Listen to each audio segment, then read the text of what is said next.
Doge has entered the trading range that led to the 2022 bear market bottom, but when and where should you be looking to buy? Hi everyone, this is Dogecoin daily chart, and we're just going to start on the daily chart just to have a look, of course, at what's happening with the price action. This is the previous trading range we were in, topping out at around, let's have a look, 0.117 on the top, and then on the extreme bottom, we're at 0.08, give or take, with typical local resistance for the majority of February, March and April was this level here at around 0.86. Lost that support, we came back down, got stuck a little bit in between this extreme local support, and then we lost it again, and we've bearishly retested that level here at around 0.08. And currently the 21 is oppressing the price action. So that's the current situation. Super bearish. We've lost the previous range. This was potentially a bullish pattern, but because we couldn't get above the daily 200 MA here, this cup and handle, we've now rolled over. And here's the problem. This is now the range which we're trading in, and the floor of this range is around 0.05 all the way down here. But the issue is in terms of shorting Doge right now, because Doge is a very volatile asset typically, right? See all these extreme moves. We've got to be careful here. You're looking for a short.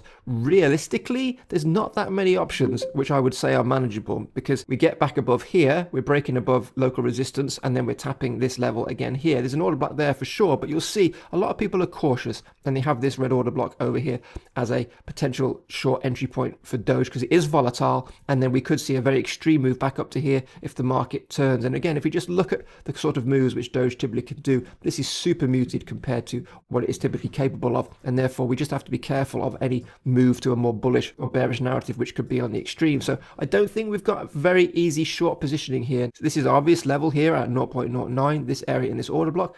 That will be fine. It's manageable. You've got some moving averages overhead, but all these 50 and the 21, they're causing a bit of issues. And you'll notice, of course, here's the threat. Look at the RSI on the daily. It is pretty much just leaving oversold conditions, which means there's a potential for a lot of upside. So you may want to look at this moving average on the daily as your short positioning as opposed to any specific level. And then if you're going to enter a short, you're looking for nice horizontal level confluence with the 200 MA, and then that gives you potentially your option. But caution here, of course. And if you look at this level here, just as an example of how you might play this, there you go. We put the level there, which is kind of respected. Have that moving average come down there just above this red order block. There's your short, but it's a bit ambiguous. There's no clear levels. So the only thing we can do with Doge at the moment, especially to mitigate the volatility, is come in at this very clearly defined level, which we were last at in the previous bear market bottom, and that is 0.05. Wait for a position down there, come in for a long play, and then you can either enter for a short term in and out of the range which the price action is now in, which is again the floor here at 0.05,